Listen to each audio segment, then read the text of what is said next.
नमस्कार, मी advocate Darshana. RERA master class A to Z या सिरीज मध्ये आपणा सर्वांचं मनापासून स्वागत. आयुष्यभराची पुंजी लावून आपण जेव्हा घर घेतो तेव्हा त्या घराचा प्लॅन आणि बांधकामाचा दर्जा या दोन गोष्टी आपल्यासाठी खूप महत्वाच्या असतात. पण विचार करा, घराचा ताबा घेताना जर मंजूर झालेला प्लॅन बदललेला दिसला किंवा 5 वर्षांच्या आतच बांधकामात काही गंभीर दोष समोर आले तर कायद्यानुसार काय पर्याय असतात? अशा वेळी रेरा सेक्शन 14 बिल्डरवर नेमक्या कोणत्या जबाबदाऱ्या टाकतो आणि घर खरेदीदार म्हणून कायदेशीर संरक्षण तुम्हाला कसे मिळते, हे सर्व आपण आजच्या व्हिडिओमध्ये अगदी सोप्या भाषेत समजून घेणार आहोत. म्हणून हा व्हिडिओ शेवटपर्यंत नक्की बघा.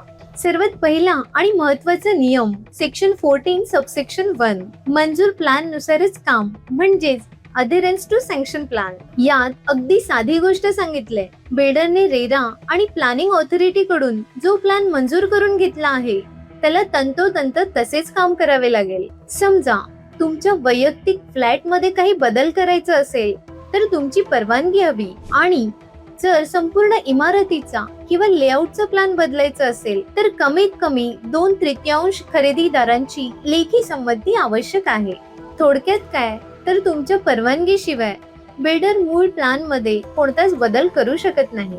आता वळूयात दुसऱ्या महत्वाच्या नियमाकडे, सेक्शन 14 सबसेक्शन 2 स्ट्रक्चरल डिफेक्ट आणि 5 वर्षांची गॅरंटी, म्हणजेच डिफेक्ट लायबिलिटी. हा नियम घर खरेदीदारांसाठी खरोखरच एक मोठा दिलासा आहे. घराचा ताबा मिळाल्यापासून ते पुढील 5 वर्षांपर्यंत जर इमारतीमध्ये कोणताही स्ट्रक्चरल डिफेक्ट म्हणजेच पाया, बीम, कॉलम किंवा बांधकामात काही गंभीर दोष आढळला तर ही गोष्ट फक्त तुम्हाला बिल्डरांच्या निदर्शनास आणून द्यायची आहे. बिल्डरला 30 दिवसांच्या आत ही दुरुस्ती स्वखर्चाने करावीच लागते. जर बिल्डरने ही दुरुस्ती केली नाही तर तुम्ही रेराकडे तक्रार करून बिल्डर कडून योग्य तो मोबदला म्हणजेच कंपन्सेशन मिळवू शकता. म्हणूनच नेहमी लक्षात ठेवा, बिल्डरचे तोंडी शब्द नाही तर रेराने अप्रूव्ह केलेले प्लॅन हीच तुमची खरी गॅरंटी आहे. RERA master class A to Z series मधील ही माहिती तुम्हाला कशी वाटली हे कमेंट करून नक्की कळवा.